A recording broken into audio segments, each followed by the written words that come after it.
សួស្តីនេះខ្ញុំសូរីតាខ្ញុំបាទរស្មីនៅក្នុងកម្មវិធីទូរទស្សន៍ថ្មីនេះយើងនឹងធ្វើដំណើរជុំវិញប្រទេសកម្ពុជាដើម្បីជួបជាមួយយុវជនជាច្រើនអ្នកដែលពួកគាត់កំពុងធ្វើដំណើរទៅកាន់ក្តីសម័យរបស់ពួកគាត់យើងនឹងនាំពួកគាត់ទៅជួបបុគ្គលជាច្រើនដែលមានបទពិសោធន៍និងជំនាញដែលអាចជួយឲ្យពួកគាត់យល់កាន់តែច្បាស់អំពីក្តីសម័យនិងធ្វើយ៉ាងណាឲ្យក្តីសម័យនោះក្លាយជាការពិតម៉ៃនៅខាងក្រោមវាពិតជាអស្ចារ្យខ្ញុំអត់ដឹងថាតើមានមនុស្សប្រមាណលាននាក់ឯងដែលគាត់មានក្តីសម័យហើយក្តីសម័យរបស់ពួកគាត់ខ្ញុំជឿថាប្រកាសជាមានស្ថានភាពខុសៗគ្នាចុះចំណែកអ្នកវិញតើអ្នកមានក្តីសម័យដែរឬទេចង់សម្រេចក្តីសម័យវាមិនមែនជារឿងងាយស្រួលនោះទេហើយវាក៏មិនអាចជោគជ័យក្នុងរយៈពេលខ្លីដែរគិតទៅហាក់ដូចជាពិបាកតែអ្វីដែលអ្នកត្រូវការគឺការចាប់ផ្ដើមហើយបើមិនមែនឥឡូវតើពេលណាទៀត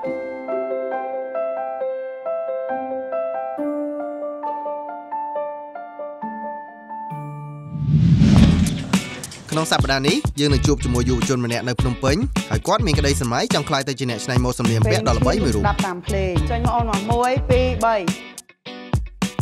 អ្វីដែលយើងអាចធ្វើបានគឺពោលគ្រូព្រោះអីយើងដើម្បីគេស្គាល់យើងទៅរកគេ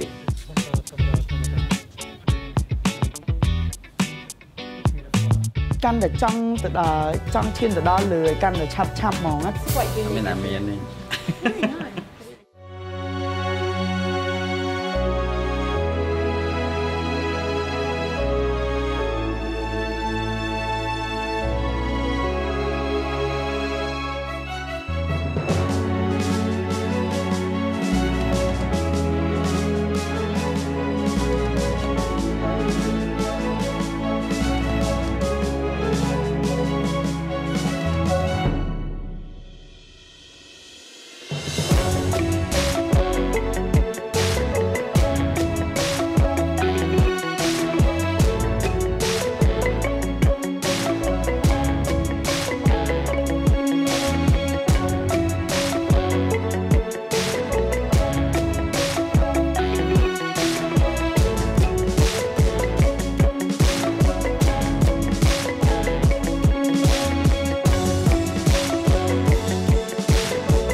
គឺជាអ្នកច្នៃម៉ូដសម្លៀកបំពាក់ម្នាក់ដែលរៀនដោយខ្លួនឯងទោះបីជាគាត់មិនទទួលបានការសិក្សាជំនាញពីសាលាក៏ដោយក៏គ្រីសខំរៀនច្នៃម៉ូដនិងដេរដោយខ្លួនឯងអស់ជិត2ឆ្នាំហើយគ្រីសធ្លាប់ត្រូវបានគេហៅឲ្យជួយច្នៃម៉ូដសម្លៀកបំពាក់ឲ្យអ្នកដើរម៉ូដក្រុមរាំនិងអ្នកសម្ដែងក្នុងកម្មវិធីផ្សេងៗក្រៅពីច្នៃម៉ូដសម្លៀកបំពាក់សម្រាប់ឡើងឆាកគ្រីសក៏ design ម៉ូដសម្លៀកបំពាក់ប្រចាំថ្ងៃផងដែរហើយគាត់ក៏មានទំព័រ Facebook មួយសម្រាប់ដាក់លក់កៅអៅទាំងនោះនេះទៅប្តីសម្បត្តិធំបំផុតរបស់ខ្ញុំគឺខ្ញុំក៏ប៉ុន្តែខ្ញុំមាន dream វាច្រើននៃប៉ុន្តែគ្រាន់តែធំបំផុតគឺខ្ញុំចង់ខ្លាចជា fashion designer ដែលគេស្គាល់ច្រើនឃើញមិនដឹងស្អីយើងដូចថាបើនិយាយរឿងចាស់អត់ពេញចិត្តទេអ្នកមនុស្សចាស់វិញគាត់របៀបអានេះថៃទៅខ្លួនអីចឹងអញ្ចឹងមកខោលហេតុទៅពេលដែល successful ពេលខ្ញុំបានចាក់បង្ហាញកៅអៅនៅលើឆាកហើយមាន audience គាត់ផ្ទះដៃគាត់នាំគ្នាកាន់កាមេរ៉ាថតគ្រប់គ្នាគាត់ចាំមកគាត់សុំថតគាត់អីចឹងណាហើយគាត់មានអ្នកខ្លះគាត់ post status និយាយពីខ្ញុំអីចឹងថាគាត់ស្រឡាញ់គាត់ចូលចិត្ត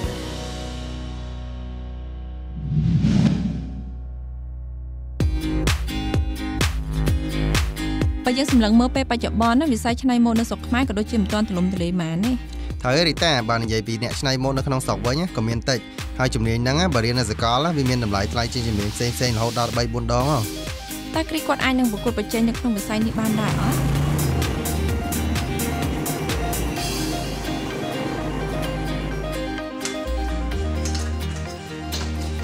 ឥឡូវខ្ញុំកំពុងរៀបចំកៅអៅសម្រាប់ runway ថ្ងៃហ្នឹងខ្ញុំជឿជាក់ថាវាមានភាគរយច្រើនជោគជ័យដោយសារតើខ្ញុំធ្វើហ្នឹងវារបៀបថាយើងយក second hand កៅអៅមកទឹកយកមកយើងយកមកធ្វើឲ្យវាស្អាតដើម្បីយើងពាក់បានចេញក្រៅរាល់ថ្ងៃអញ្ចឹងទៅវាអត់សូវឆ្កងខ្ញុំចង់ឲ្យគាត់មើលមកឃើញ show របស់ខ្ញុំហ្នឹងវាទោះជាយើងយកកៅអៅមកទឹកមកមែនប៉ុន្តែខ្ញុំចង់ឲ្យគេមើលឃើញមកវាមិនចាញ់ runway ធម្មតាដែលខ្ញុំធ្លាប់ធ្វើរាល់ដងឲ្យម៉ែឡើងមកឲ្យនៅនេះម៉ែនៅនេះខ្ញុំដូរសាលារៀន interior design ខ្ញុំដូរអស់ពីសាលាហើយចង់ខកខ្ញុំហៅឃើញខ្លួនឯងថាខ្ញុំអត់មាន talent ខាងគូប្លង់ហ្នឹងឯងចឹងខ្ញុំត្រូវតែបងចោលដើម្បីកុំឲ្យយើងខាតពេលជាងហ្នឹងទៀតថ្ងៃនេះគ្រីត្រូវចូលរួមក្នុងកម្មវិធីបង្ហាញម៉ូដកៅអៅមួយទឹកនៅហាងកាហ្វេមួយគាត់បានត្រៀមកៅអៅ10ឈុតសម្រាប់កម្មវិធីនេះមើលទៅគ្រួសារគ្រីហើយដូចជាមិនសូវសប្បាយចិត្តម៉ានេះអត់តែគេកាន់វិថាជាប់លើហើយចង់រៀនផ្នែកអីមួយអីចូលជាជំនាញជាប់ចឹងគេរៀនផ្នែកខោហ្នឹងក៏ខ្ញុំមិនទៅជំទាស់ឲ្យពីមុនណាគាត់ថាឲ្យវាកាន់តែជាប់អាការងារដែលគេចង់ធ្វើគឺទាន់ចិត្តផងគេតែអ្វីដែលយើងចង់បានគឺគេមិនបានពេញចិត្តពុកម្ដាយគេរៀនហ្នឹងតែគេចូលចិត្តដេរគេចូលចិត្តដេរខោអាវតាំងពីទូចខ្ញុំចេះប្រាប់ថាបើចូលចិត្តដេរអញ្ចឹងគេរៀនជាងដេរទៅហើយគេថាគេអត់រៀននេះអញ្ចឹងគេរៀនផ្នែក design វិញដល់ពេលឥឡូវចិត្តគេថាគេចង់រៀនខាងដេរខោអាវនឹងវិញខ្ញុំថាបើរៀនដេរខោអាវក៏រៀនទៅព្រោះអីតាមដូចថាយើងមើលគេចូលចិត្តរឿងដេរចូលចិត្តកាត់ឆ្នៃនេះឆ្នៃនោះខោអាវតាំងពីក្មេងមកគេចូលចិត្តធ្វើខោអាវគេណាតាមពិតទៅគ្រីមានចំណង់ចំណូលចិត្តផ្នែកសម្លៀកបំពាក់តាំងពីក្មេងតែមើលទៅម៉ាក់គាត់និយាយគ្រីដូចជាពិបាកក្នុងការតាំងចិត្តយកក្តីសម័យណាមួយឲ្យពិតប្រាកដណានេះគឺជាលើកទី4ហើយដែលគ្រីត្រូវបានអញ្ជើញចូលរួមក្នុងកម្មវិធីដើរម៉ូដមានអារម្មណ៍ថាដូចគេបោកគ្រាប់បែកមិនដឹង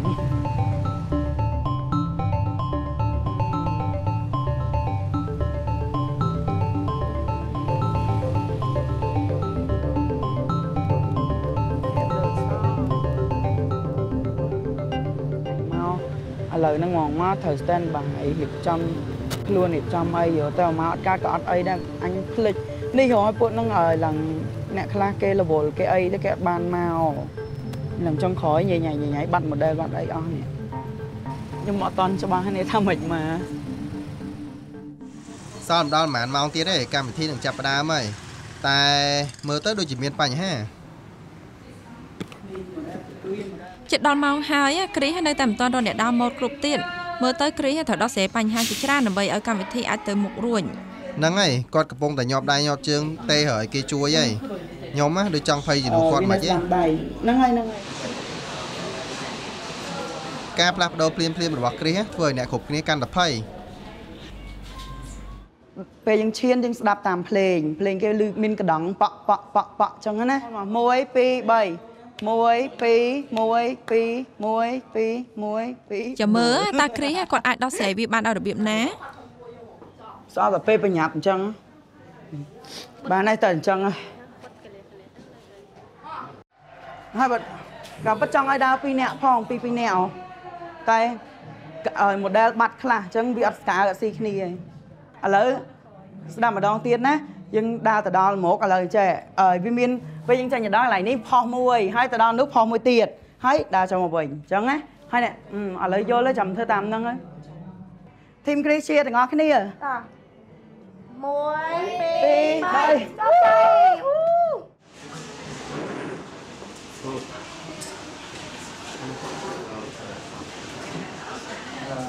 បងខាងជួយក្នុងកម្មវិធីរបស់យើងក្នុងថ្ងៃនេះផងដែរបាទអ្នកសម្រាប់ប្រមាណតែ10ស្មាស្តា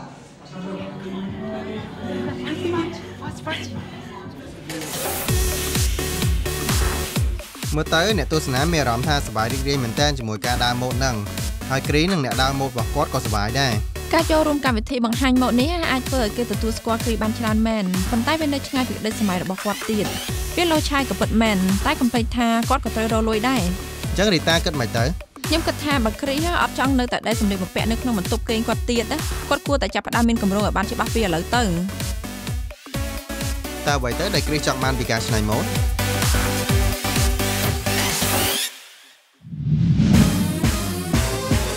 បងចង់ដឹងតាក់ទងបន្តិចទៀតនេះក្នុងកម្មវិធីស្ថានីយ៍ក្តីស្រមៃដនគឺអូនឯងអត់ដែរតាក់ទងគេមែនទេ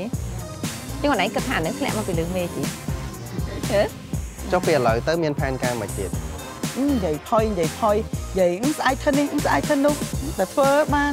ធ្វើទៅយើងជោគជ័យមានអីបរាជ័យប៉ុណ្ណឹងម្ដងថ្ងៃហ្នឹងដែលខ្ញុំបានធ្វើដល់ថ្ងៃហ្នឹងគឺដោយសារតែខ្ញុំនឹងបានជួបជាមួយនឹងមនុស្សតែគាត់ជាអ្នកច្នៃម៉ូដល្បីល្បាញលើពិភពលោកហ្នឹងហើយអ្វីដែលខ្ញុំបានហ្នឹងគឺខ្ញុំបានរៀនពីពួកគាត់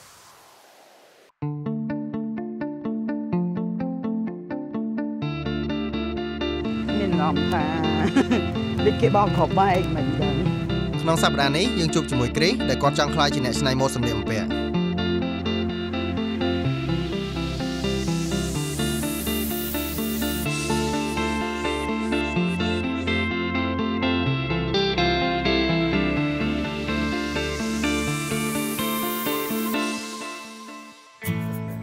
ថ្ងៃនេះគ្រីបានមកហាងសម្លៀកបំពាក់មកទឹកដើម្បីទិញកៅអៅមួយចំនួនយកទៅច្នៃម៉ូដ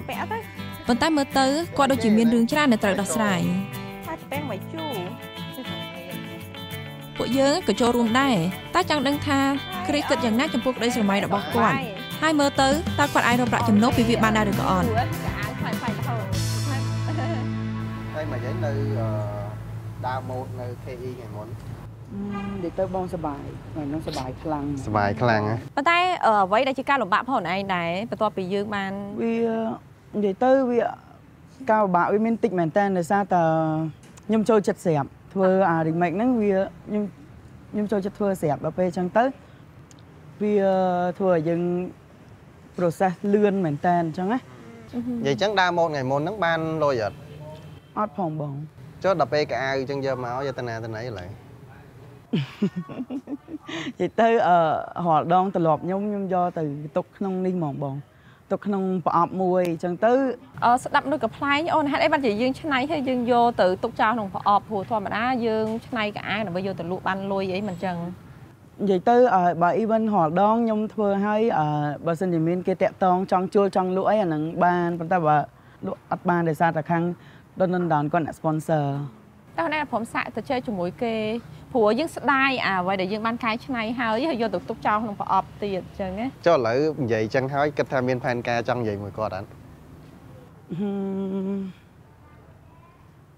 ខ្ញុំអត់ទាន់ច្បាស់ដែរបងដោយសារហ្នឹងយើងត្រូវគិតមើលវែងឆ្ងាយទៀតបានបងចង់ដឹងតាក់ទងជាមួយខាងខ្លួនឯងតិចអញ្ចឹងបានថារាល់ការងាររាល់ដងហ្នឹងគឺខ្លួនឯងអត់ដែរតាក់ទងគេមែនទេបាទអញ្ចឹងតើតាគេតាក់ទងមកខ្លួនឯងបាទអញ្ចឹងខ្លួនឯងគិតថាអានឹងធ្លាក់មកពីលើមេជីនិយាយទៅអញ្ចឹងបងចង់ថែមថាជាធម្មតាប្រសិនបើយើងនិយាយយើងចរចាលទ្ធផលមាន2ទី1អាច yes or no បានឬមិនបានអញ្ចឹងណាតែប្រសិនបើយើងអត់និយាយសោះគឺចម្លើយដឹងតែអត់ទេពេលឥឡូវទៅមានផែនការមួយទៀតនិយាយទៅគឺឥឡូវពីឥឡូវទៅខ្ញុំគឺ focus លើកៅអៅច្រើនជាងគឺខ្ញុំផ្ដោតទៅទាំងស្រុងហ្មងផ្ដោតទាំងស្រុងហ្នឹងយើងនឹងបែងចែកកាលភាគយើងអីមិនខ្លះខ្ញុំអត់តន់ច្បាស់កាលភាគដែរតន់ច្បាស់រៀនហើយនិយាយទៅបន្ទាប់ពីយើងបានជួបជាមួយគ្រីហើយណាខ្ញុំស្វែងយល់ពីគាត់ច្រើនចង់និយាយថានិយាយទៅអាយុគាត់វ័យគាត់ការគិតរបស់គាត់ហ្នឹងគឺវាក្មេងមែនអញ្ចឹងណាខ្ញុំគិតថា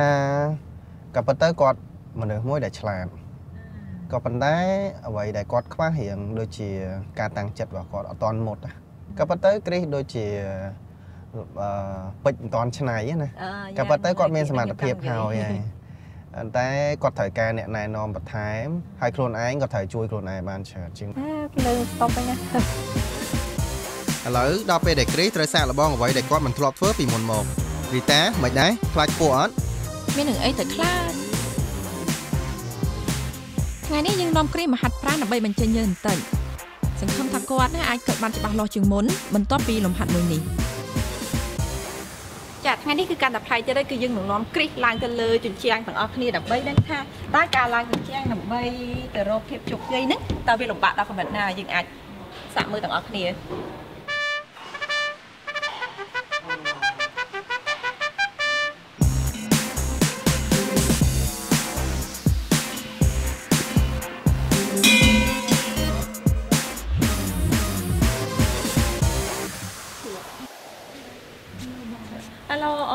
មិនអី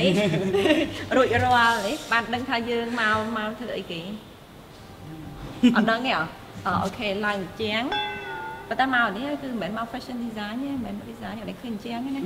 ឆ្លាញ់ជាងមួយណាអូនបងអូខេកំភៃមកអូនឯងទៅគិតទៅនោះគោលដៅយើងនៅខាងលើទៅដល់ទៅវាមិនឲ្យលឺកណ្ដឹងហ្នឹងដើម្បីបង្ហាញពីភាពជោគជ័យរបស់យើងការតស៊ូរបស់យើងអញ្ចឹងបើសិនមកអូនឯងខ្លាចអូនឯងគិតថាវាលំបាកបណ្ដាញរត់កិច្ចបណ្ដាញថាភាពជោគជ័យខ្លួនឯងគឺអត់មានទេអញ្ចឹងបើសិនបើយើងមានតែក្តីសុបិនតែយើងអត់មានអ្វីដែលថាការតស៊ូណាគឺវាអត់មានលទ្ធផលអីទាំងអស់អូខេបងហើយចា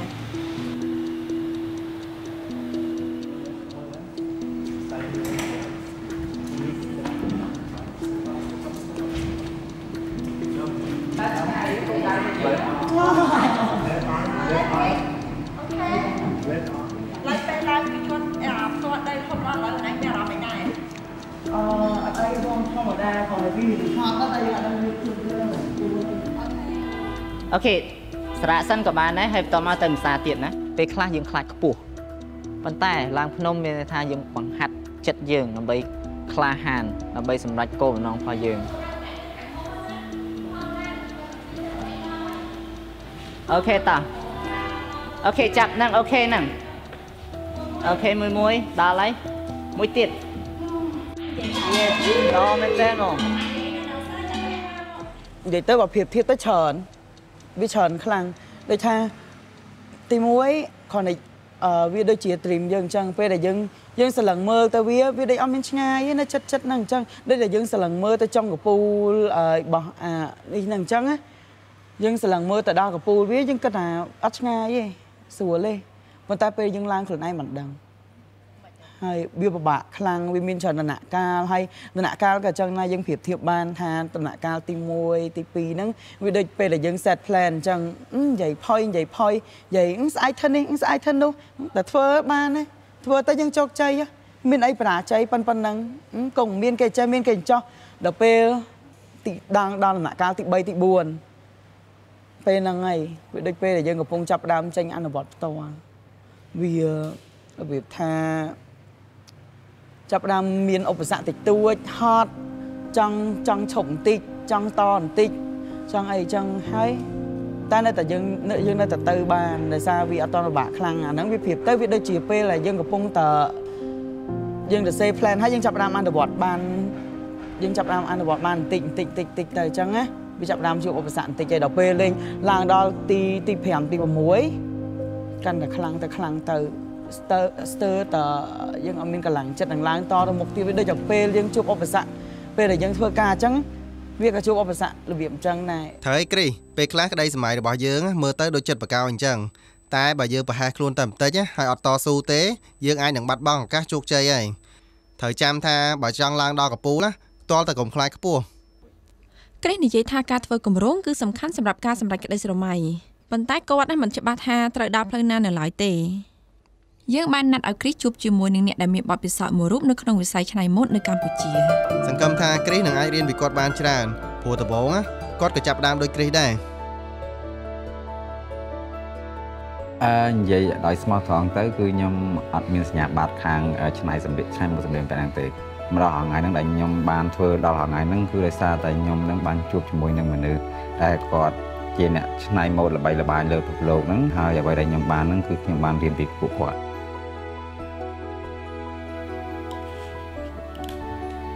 ចំពោះខ្ញុំវិញគាត់ថាអ្នកច្នៃម៉ូដម្នាក់គឺជាមនុស្សម្នាក់មួយដែលគាត់ឃើញអ្វីមួយដែលខុសប្លែកពីអ្នកដទៃ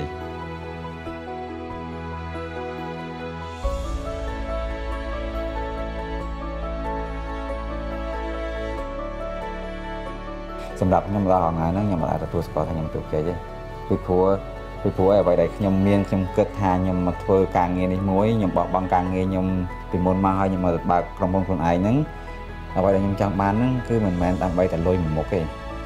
អ្វីដែលសំខាន់ជាងគេគឺខ្ញុំចង់ឲ្យប្រជាជនខ្មែរទទួលស្គាល់មិនមែនតែត្រឹមតែប្រជាជនខ្មែរទេខ្ញុំចង់ឲ្យអង្គការជាតិក៏ទទួលស្គាល់ថាខ្ញុំនឹងជាអ្នកណាគេហើយខ្មែរយើងក៏មានលទ្ធភាពសមត្ថភាពធ្វើអ្វីដែលពិភពលោកធ្វើបានដូចគ្នា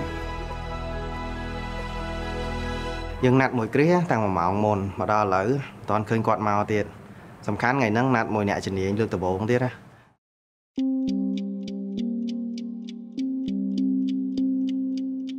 វគ្គមុនក្នុងកម្មវិធីស្ថានីយ៍ក្តីស្រមៃយើងណាត់មួយគ្រីតាំង1ម៉ោងមុនមកដល់ឥឡូវមិនទាន់ឃើញគាត់មកទៀតសំខាន់ថ្ងៃហ្នឹងណាត់មួយអ្នកជំនាញលើកដំបូងទៀតណា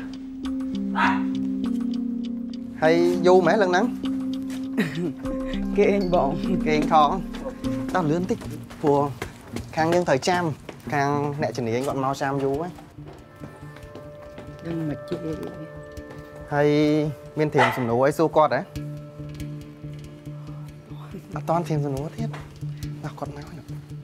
គ្រីហាក់ដូចជាមិនបានត្រៀមខ្លួនសម្រាប់ការជួបមួយនេះសោះហើយកុសលក៏ដូចជាមិនសូវសប្បាយចិត្តដែរនៅពេលដែលឃើញគ្រីមកយឺតទីមួយខ្ញុំគិតថារឿងពេលវេលាហ្នឹងគាត់គួរតែបោះបង់ចោលទម្លាប់ថាគាត់មកយឺតអញ្ចឹងណាព្រោះអីពេលវេលាខ្ញុំមានសំខាន់ទៅបងខ្ញុំយឺតបន្តិចអាចចំណុចដែលគាត់ឲ្យមក reason ឲ្យខ្ញុំហ្នឹងខ្ញុំអត់អត់សិតបានបងឮថាអូនឯងចង់ខ្លាចជាអ្នកឆ្លាញ់មុំមិនអញ្ចឹងតែអូនបាទបងហើយអូនឯងមានបទពិសោធន៍ឲ្យខ្លះហើយតាំងពីចេញមកបើនិយាយពី experience ខ្ញុំនៅក្នុងនេះ fashion ហ្នឹងខ្ញុំមានច្រើនដែរបាទអូនឯងមានការងារអីដែលអាចបង្ហាញបងបានដែរដើម្បីបងឲ្យស្រួលមកមើលថាអូនឯងដែរដល់ណាអញ្ចឹងណាបាទថ្ងៃហ្នឹងខ្ញុំយកឈុតដែលខ្ញុំធ្វើសម្រាប់ runway ទី1របស់ខ្ញុំហ្មងបាទល្អតែអញ្ចឹងបងសុំមើលតិចបានអត់ទេបងតែវាញ៉ៃញ៉ៃតិចព្រោះខ្ញុំទុកចោលយូរហើយតែវា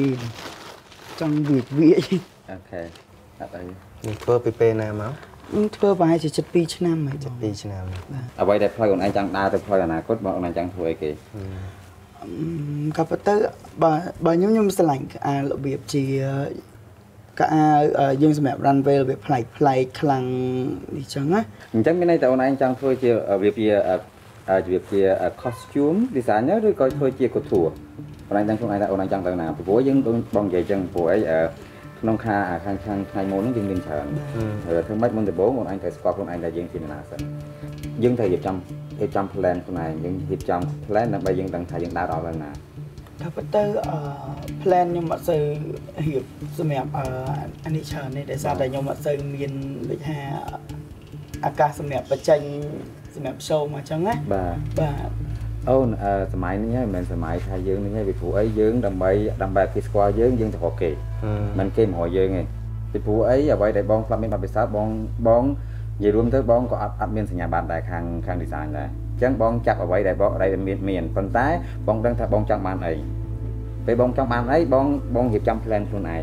គាត់ហាក់និយាយមកដូចជាគាត់នឹងពិបាកខ្លាំងផ្លូវដែលគាត់ដើរកន្លងមកគាត់ពិបាកខ្លាំងហើយខ្ញុំនឹងស្រួលខ្លាំងហើយអញ្ចឹងគាត់អត់ដឹងណារឿងខ្ញុំមិនយើងមិនមែនថា design ហើយ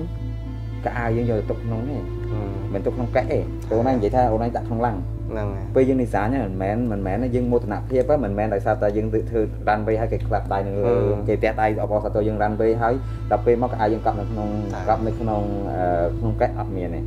ដើម្បី successful ដើម្បីយើងថាបានល្អ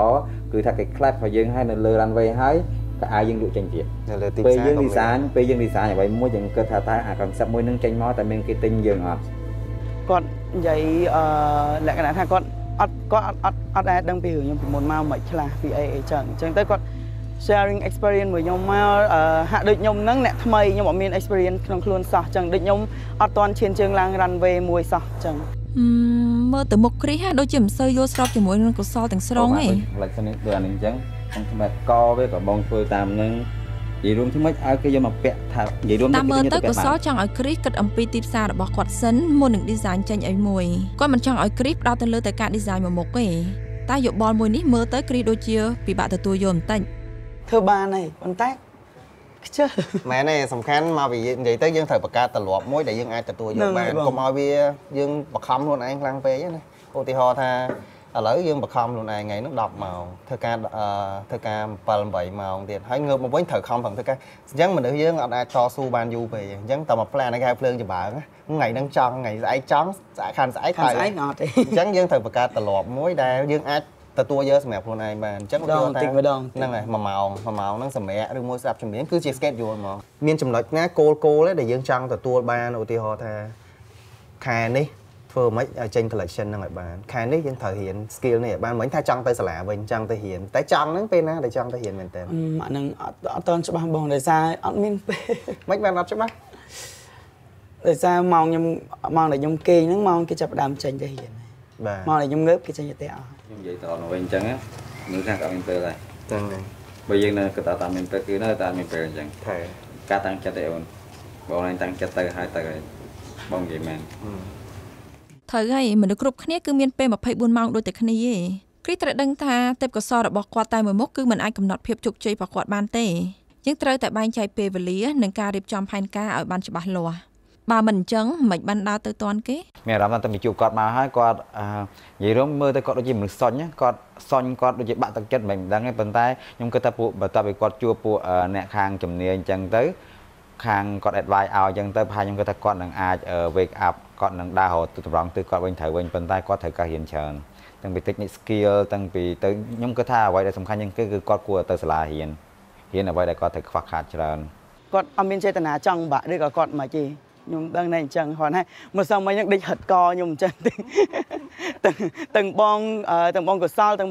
បងស្មីដេកហិតកខ្ញុំអញ្ចឹងមកសមមិញ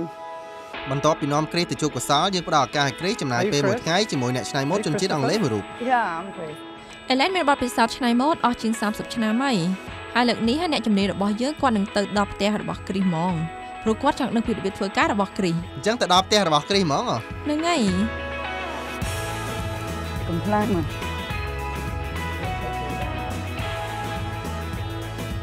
បងចឹងគាត់ចង់ឃើញការគូរបស់បងណាអាចយកបង្ហាញឲ្យគាត់ទីបាន So let's have a look at your work. Okay.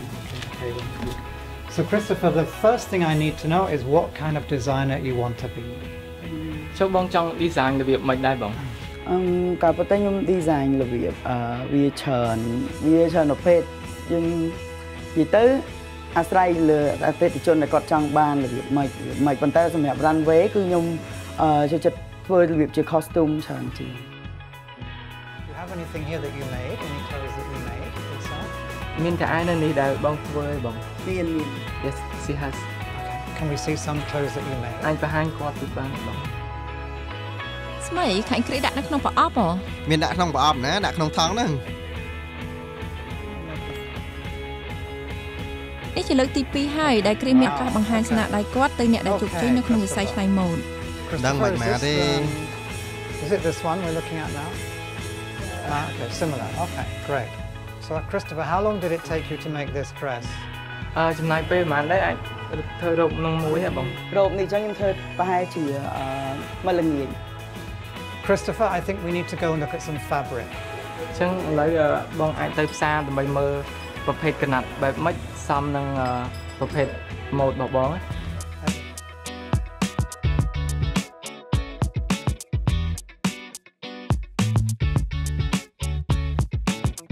អេឡែនបានបញ្យល់ប្រាប់គ្រីថាប្រសិនបើគាត់ចង់ឲ្យខោអាវមានគុណភាពល្អតើតែគាត់ប្រើក្រណាត់ល្អ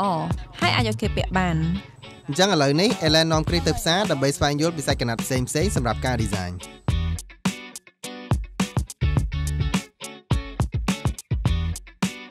So all of this is very difficult. When you do a very exciting dress like this, តែរ៉ូបនឹងបើសិនជាធ្វើទៅវាសម្រាប់គាត់ថាពិបាកខ្លាំងដោយសារនេះយើងត្រូវធ្វើមិនឲ្យស្មើឲ្យស្អាត So this is what I'm telling you, this is a lot of quite difficult sewing. ការដើរថ្ងៃនេះធ្វើឲ្យគ្រីសទទួលបានគំនិតថ្មីៗនិងមានទឹកចិត្តចង់ច្នៃម៉ូដកាន់តែខ្លាំងជាងមុន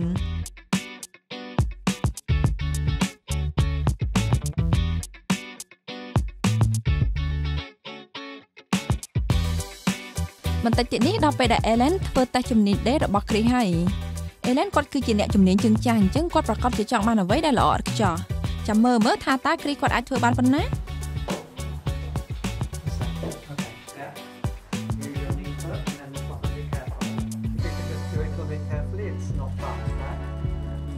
Very noisy. Here, when 6 people do that, very noisy.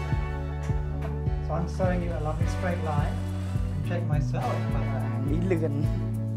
លឿនខ្លាំងជាងម៉ាស៊ីន5ដង That's good. Oh. មើលទៅគ្រីសប្រហែលជាត្រូវរៀនដេរបន្ថែមហើយខ្ញុំគិតថាគាត់ត្រូវអនុវត្តឲ្យបានច្រើនជាងហ្នឹងខ្ញុំក៏គិតអញ្ចឹងដែរតើឥឡូវនេះគ្រីសត្រូវទៅណាទៀតកន្លែងចុងក្រោយដែលអេឡែននាំគ្រីសទៅគឺជាហាងច្នៃម៉ូដរ៉ូបល្បីមួយកន្លែង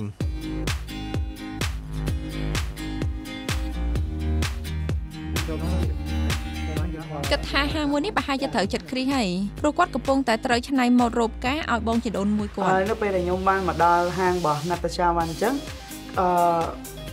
និយាយទៅខ្ញុំមានអារម្មណ៍ដូចធ្វើឲ្យខ្ញុំកាន់តែចង់ទៅដល់ចង់ឈានទៅដល់លើកាន់តែឆាប់ហ្មងកាន់តែចង់ឲ្យខ្ញុំចង់មកដល់ដំណាក់កាលហ្នឹងឲ្យលឿនហ្មង មើលតគាត់សង្ឃថាដល់ផ្ទះភ្លាមចង់ទិញកណ្ដាស់មកគូហើយ design ភ្លាមហ្មងក៏ប៉ុន្តែគ្រីខ្ញុំគិតបងគិតថាអូនឯងមានក្តីសម័យច្បាស់លាស់ហើយអញ្ចឹងយើងគ្រាន់តែថាធ្វើម៉េចបំលែងអាក្តីសម័យរបស់យើងហ្នឹងកុំឲ្យវាទៅជាក្តីសម័យដដែលអញ្ចឹងណាអញ្ចឹងបំលែងក្តីសម័យរបស់យើងឲ្យคล้ายទៅជាគោលដៅពិតប្រាកដការពិតពីមុនខ្ញុំមានផែនការតែដល់ពេលខ្ញុំផ្លាស់ប្ដូរបទពិសោធន៍គ្នាហើយទទួលយកយោបល់ថ្មីរបស់ designer ដែលខ្ញុំបានជួបមួយថ្ងៃហ្នឹងខ្ញុំក៏ចង់ដូរ plan ខ្ញុំពីមុនខ្លះដែរបងកាត់បន្តិចម្សិលមិញបងប្រាប់ពីការរៀបចំផែនការដែលល្អមួយគូមានលក្ខខណ្ឌអីខ្លះចាំបានណាឥឡូវគ្រូចាប់ដើមរំលឹកមេរៀនគេឥឡូវទៅម៉េចអញ្ចឹងនៅពេលដែលយើងធម្មតាគម្រោងក្តីសម័យយើងធំណានៅឆ្ងាយយើងចង់ខ្លាចជាអ្នកច្នៃម៉ូដអន្តរជាតិមួយដល់ល្បីថាល្បីនៅលើពិភពលោកហ្មងណាព្រោះវាអត់មានអីខុសក្នុងការបង្កើតក្តីសម័យប៉ុន្តែយើងត្រូវបង្កើតគោលដៅតូចឥឡូវយើងបានដាក់គោលដៅទី1ថាតែគោលដៅទី1គឺ collection យើងចេញក្នុងមួយខែក្រោយចាំបងចាំមើលយ៉ាត់ជួបខែក្រោយអត់ចេញទេអត់សឹកប្រាប់ចាំប្រាប់អស់ Facebook page ចាំ update ដល់ Facebook page អត់ទេឥឡូវ follow គាត់ហើយធ្វើ fan គាត់វិញអញ្ចឹងណាអញ្ចឹងមួយខែក្រោយសន្យាថាស្មៃមិនដែរបន្ទាប់ពីបាននិយាយជាមួយនឹង Chris ហើយយល់ឃើញមិនដែរក៏ប៉ុន្តែខ្ញុំថា Chris ជាមនុស្សមួយដែលគួរឲ្យចាប់អារម្មណ៍មែនតើគាត់មានទេពកោសល្យតាំងពីកណ្ដាលបើសិនជាគាត់បានចូលសាលាមិនដឹងថាកូននឹងឆ្លាតប៉ុណ្ណាអញ្ចឹងណាព្រោះមនុស្សម្នាក់បើសិនគាត់មានទេពកោសល្យប៉ុណ្ណឹងហើយគាត់មានអ្នកណែនាំបន្ថែមទៀតខ្ញុំគិតថាអនាគតគាត់ពិតជាល្អមែនតើហើយមានចាំបានចំណុចមួយអត់គាត់និយាយថាម៉េចដូចបាត់ហើយគាត់សន្យាមួយយើងថាម៉េចថា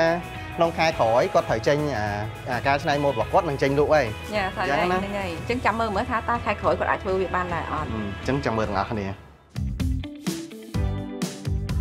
ឡូវនេះយើងជួបជាមួយគ្រីម្ដងទៀតហើយចង់ដឹងថាគាត់ធ្វើបានដោយអ្វីដែលគាត់សន្យាមួយយើងអត់ព្រោះគិតថាមួយខែមែនទេអូនបាទបងអូខេតែជួយហ្នឹងមានបងណោះកុយហ្នឹងមេគ្រូសាឯកទូឯកតែមិនចេះសុខសប្បាយដូចអត់មានតែប៉ុណ្ណឹងសុខទៀតបច្ចាការងារបន្តពីយើងបានបាយវាខែធ្វើហើយអស់ហើយបងបាទច្បាស់អត់លើកហ្នឹងច្បាស់បងអត់ពីអីនេះលើកនេះChrisធ្វើបានល្អមែនតើគាត់បានគោរពពាក្យសម្ដីរបស់គាត់ហើយបានធ្វើខោអាវសម្រាប់លក់នៅក្នុងរយៈពេល1ខែទៀតប៉ុន្តែថ្ងៃនេះមិនមែនមានតែប៉ុណ្្នឹងទេហើយគណៈពេលដែលគាត់កំពុងនិយាយមកយើងគ្រីអត់ដឹងថានៅមានមនុស្សម្នាក់ទៀតដែលកំពុងតែស្ដាប់គាត់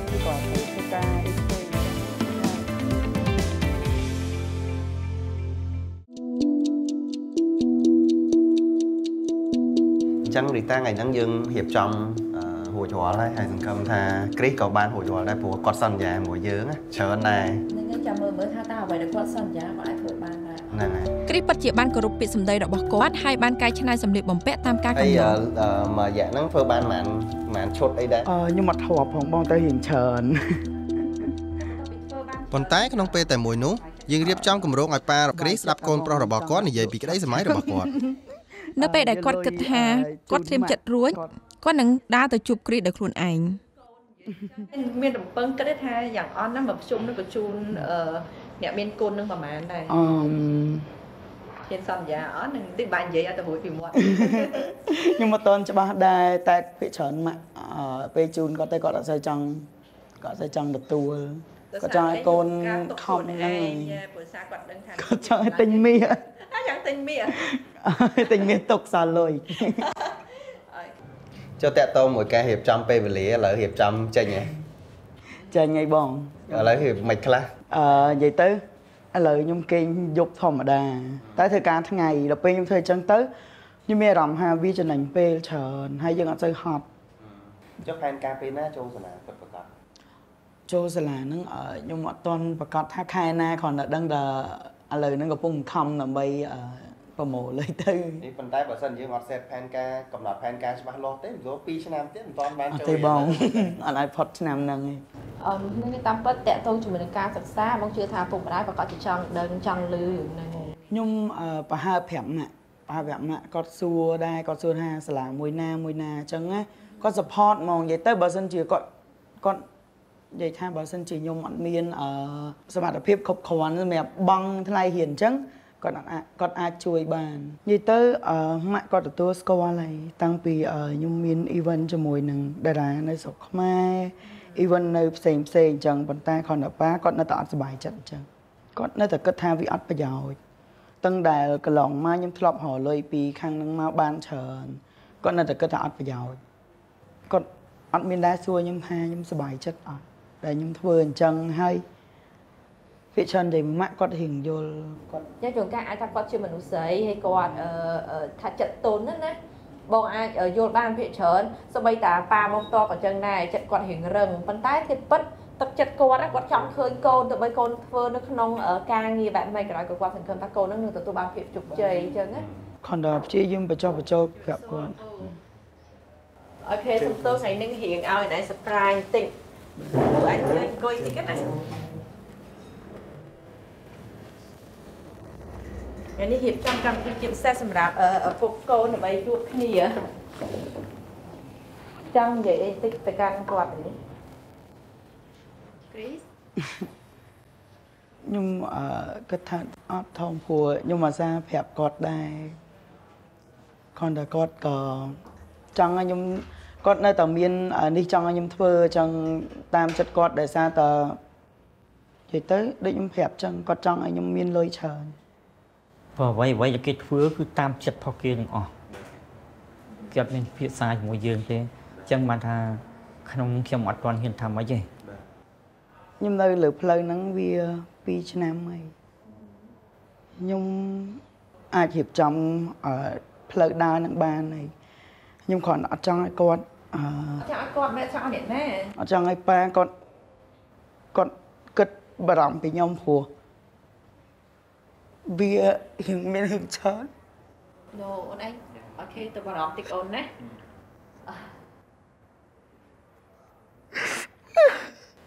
ាអត់អីទេនោះអត់អីឃើញយើងតិចច្រើនប៉ាអូនឯងក៏គាត់ជាអ្នក support អូនឯងដែរគាត់តែអត់ចង់ឲ្យប៉ាម៉ាក់ខ្ញុំបបាខ្ញុំគាត់ចង់គាត់នៅបានស្រួលជាងនឹងគាត់មានសម្ពាធគ្រប់កន្លែងចឹងឲ្យបើខ្ញុំអត់ចង់ថាមានរឿងអីខ្ញុំត្រូវប្រាប់គាត់ទាំងអស់ហេដោយសារអីបញ្ហាយើងត្រូវដោះស្រាយខ្លួនឯងយើងមិនឲ្យគាត់អ្នកដោះស្រាយអីគាត់មានសម្ពាធគាត់កាន់គ្រួសារមួយទាំងមូលគាត់ត្រូវរកលុយធ្វើនេះធ្វើនោះតាំងពីបង់ផ្ទះតាំងពីទិញផ្ទះតាំងពីចំណាយរាល់ថ្ងៃគាត់ថាអញ្ចឹងរឿងប៉ុណ្ណឹងខ្ញុំត្រូវយកដាក់សម្ពាធគាត់ទៀតត្រូវអត់អញ្ចឹងហើយបាទខ្ញុំអត់ចង់ប្រាប់គាត់ច្រើនបើចង់គាត់គិតពីពួកខ្ញុំច្រើនពេលខ្លះយើងគិតថាយើងមានសមត្ថភាពគ្រប់គ្រាន់ហើយអាចដើរទៅមុខម្នាក់ឯងបានតែតាមការពិតទៅបើយើងនៅខ្វះការគាំទ្រពីគ្រួសារនិងមិត្តភ័ក្តិយើងអាចនឹងបាក់ទឹកចិត្តខ្លាំងនិងធ្វើឲ្យយើងលែងហ៊ានដើរទៅមុខបន្តទៀតគ្រីសមិនដែលពិភាក្សាជាមួយនឹងប៉ាម៉ាក់របស់គាត់តាក់ទងជាមួយនឹងក្តីសម័យរបស់គាត់ទេសង្ឃឹមថាបន្ទាប់ពីនិយាយជាមួយនឹងប៉ារបស់គាត់ពួកគាត់ទាំងពីរនឹងយល់ពីគ្នាទៅវិញទៅមកហើយគ្រីសនឹងមានកម្លាំងចិត្តឡើងវិញខ្ញុំចង់ប្រាប់គាត់ថាខ្ញុំចង់ធ្វើអ្នក design ហើយ design កៅអៅហើយខ្ញុំនៅពេលដែលខ្ញុំហ៊ានចប់ខាងកៅអៅហ្នឹងថ្ងៃមុខខ្ញុំនឹងបើកហាងហើយខ្ញុំនឹងធ្វើឲ្យជោគជ័យធ្វើជាមនុស្សដែលជោគជ័យមុនគេនៅក្នុងស្រុកខ្មែររឿងចេញកៅអៅពាក់ប្រចាំថ្ងៃហើយចាប់ពីពេលនេះទៅថាអ្វីដែលចង់ធ្វើគឺមិនបាច់លួចលាក់ទេព្រោះអាពេលលាក់លៀមអត់ដឹងថាយើងធ្វើស្អីព្រោះតែអញ្ចឹងនឹងថាអានឹងល្អអានឹងអាក្រក់អត់ដឹងទេប៉ាកន្លងមកខ្លួនឯងអត់សន្យាក៏ប៉ុន្តែដាក់ផែនការខ្លួនឯងក្នុងការនៅពីក្មេងដាក់ផែនការពេលនេះត្រូវទៅនេះពេលត្រូវទៅតជួយអត់មានចោលទៅកើតទេព្រោះកូនទោះបីខឹងយ៉ាងណាក៏នៅកូនដែរយើងឃើញតែគ្នាអញ្ចឹងយើងមិនពេញចិត្តហើយក៏ប៉ុន្តែសួរស្អប់អត់ស្អប់ទេយ៉ាងណាហៅកូនមិនស្រួលក៏យើងខឹងដែរបងប៉ាម៉ាក់របស់គ្រីអត់ទៅគ្រប់គ្រងចំពោះអ្វីដែលគ្រីបានធ្វើទេតែឥឡូវគាត់ងាកមកគ្រប់គ្រងថាគ្រីមានអារម្មណ៍មិនដែរនិយាយទៅតាំងពីម៉ាក់ខ្ញុំគាត់ទទួលយកគាត់ទទួលស្គាល់ហ្មងគាត់ support ហ្មងហ្នឹងគឺគាត់តែងតែ call មកខ្ញុំគាត់ message មកខ្ញុំគ្រប់ពេលហើយនៅពេលដែលគាត់ឃើញដូចថា សាលារៀនកាត់ដេរឬក៏មិនអញ្ចឹងគឺគាត់សែនឲ្យខ្ញុំមើលរហូតដល់ខ្ញុំសម្រេចចិត្តខ្លួនឯងគាត់បខំនិយាយថាបខំឲ្យបញ្ញាប់ហោសាលាបខំអីអញ្ចឹងណាដល់ពេលគាត់ support ខ្លាំងអញ្ចឹងទៅខ្ញុំមានអារម្មណ៍ថាខ្ញុំកាន់តែមានទឹកចិត្តខ្លាំងជាងមុនហើយនិយាយទៅក៏ខ្ញុំសប្បាយចិត្តច្រើនដែលគាត់ទទួលស្គាល់ពីសមត្ថភាពយើងហើយក៏គាត់ជំរុញឲ្យដើរទៅមុខតទៀតអញ្ចឹងណាដែលកន្លងមកគាត់មានតែហាមឃាត់អីចឹងខ្ញុំអត់ចង់គាត់មានអារម្មណ៍ថាខ្លួនគាត់កាន់តែចាស់ទៅហើយកូនដូចជាម្នាក់អត់ទាន់មានណាគេមានចំហហឹងឈរហឹងជើងហឹងដៃខ្លួនឯងខ្ញុំអត់ចង់គាត់មានអារម្មណ៍អញ្ចឹងទេគាត់ខ្ញុំចង់ឲ្យគាត់មានមោទនភាពវិញថាកូនគាត់នៅក្មេងប៉ុន្តែអាចធ្វើការបានប៉ុណ្ណឹងអាចធ្វើឲ្យគាត់សុបាយចិត្តអាចឲ្យគាត់រស់នៅបានស្រួលខ្ញុំចង់ឲ្យអញ្ចឹង